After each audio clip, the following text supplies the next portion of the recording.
Di tengah ketakutan surat kabar Bumiputra memberitakan perpolitikan Hindia Belanda, Sinpo sebagai surat kabar Tionghoa di Hindia Belanda berani menyuarakan nasionalisme Indonesia.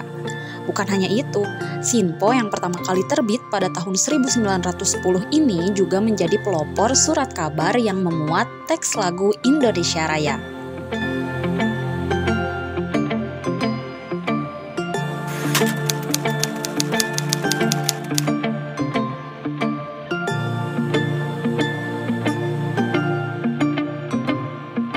Sinpo merupakan media cetak yang pertama kali terbit di Batavia pada 1 Oktober 1910. Nama Sinpo sendiri dicetuskan oleh orang-orang Tionghoa peranakan bernama Yosingi yang berdiskusi dengan Lau Gioklan.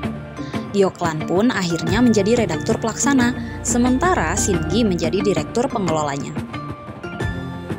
Sinpo memiliki makna sebagai koran baru, dengan harapan agar bisa memberikan pembaharuan dalam dunia pers Tionghoa di Hindia Belanda. Sinpo juga memiliki peran yang penting dalam sejarah pergerakan nasional. Salah satunya menyuarakan aspirasi golongan Tionghoa yang kerap menjadi korban diskriminatif kolonial Belanda. Mereka pun membuat terobosan penting dengan meluncurkan surat kabar edisi mingguan. Proyek tersebut mendapatkan respon positif dari kaum Bumiputra yang akhirnya berhasil menjadikan Sinpo sebagai salah satu media cetak dengan masa terbit paling panjang di Indonesia, yakni selama 55 tahun dari mulai 1910 hingga 1965. Hal tersebut bisa kita lihat dalam beberapa edisi awal koran Sinpo yang mana sang redaktur berupaya menjadikan Sinpo terbit secara inklusif dengan mengundang seluruh orang dari segala bangsa untuk berkontribusi menyalurkan pemikirannya melalui koran ini. Seperti yang tertulis dalam koran Sinpo edisi 15 Oktober 1910.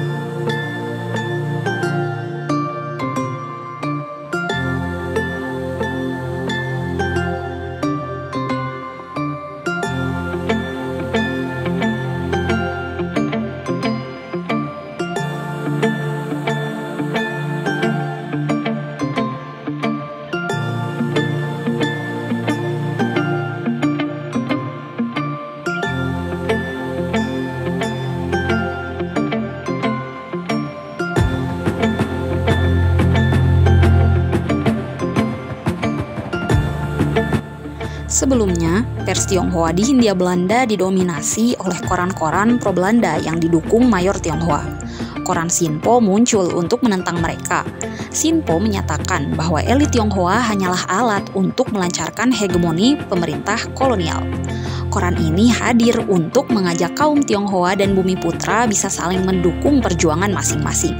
Memang, sudah ada surat kabar yang dikelola dan diterbitkan oleh kaum Bumiputra. Namun mereka sama sekali tidak ingin terlibat dalam perpolitikan Hindia Belanda.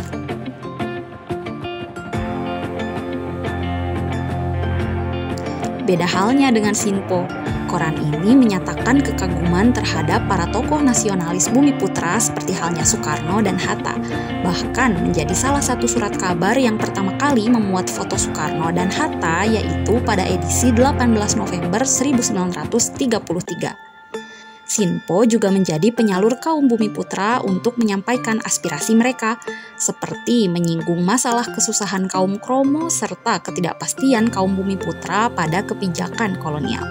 Bahkan koran ini pun ikut membantu Soekarno dalam menerbitkan brosur politiknya.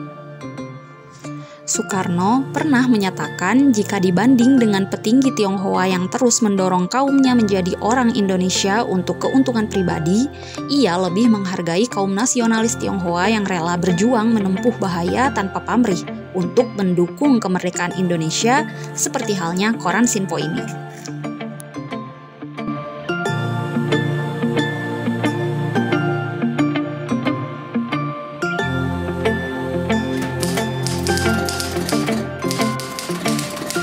Dalam urusan redaksionalnya, sejak bulan Mei 1926, Sinpo menjadi pelopor yang memakai kata Indonesia untuk menggantikan Hindia Belanda, serta warga Indonesia atau bangsa Indonesia untuk menggantikan sebutan Inlander. Karena hal itu, koran Bumi Putra pun mulai menggunakan sebutan Tionghoa untuk menggantikan Cina dan kata Tiongkok untuk menyebut negara asalnya. Inisiatif Sinpo ini juga menginspirasi surat kabar lainnya untuk melakukan strategi yang sama. Bahkan, kata-kata tersebut lazim ditemukan pada surat kabar Belanda. Setelah proklamasi Sumpah Pemuda pada 28 Oktober 1928, Sinpo juga mulai menyebut bahasa Melayu dengan bahasa Indonesia. Perubahan istilah ini dimaksudkan untuk menunjukkan martabat Indonesia sebagai bangsa sendiri.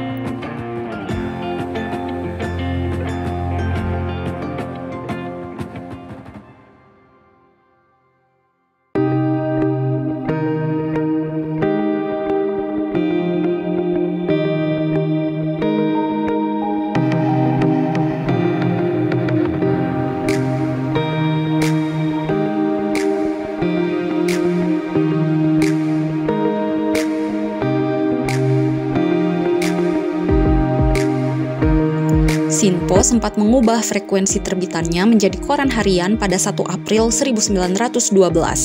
Setelah Jepang menyerah, Sinpo kembali muncul dengan mengeluarkan edisi mingguan yang diberi nama Pancawarta di tahun 1960 dan berganti nama menjadi Warta Bakti pada Desember di tahun yang sama.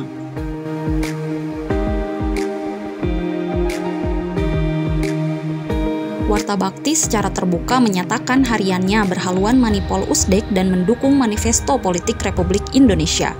Kemudian, koran ini dianggap sebagai simpatisan Partai Komunis Indonesia yang terlibat dalam G30 SPKI tahun 1965. Setelah peristiwa tersebut, Warta Bakti dilarang terbit untuk selama-lamanya. Dan kontribusinya selama 55 tahun dibiarkan begitu saja.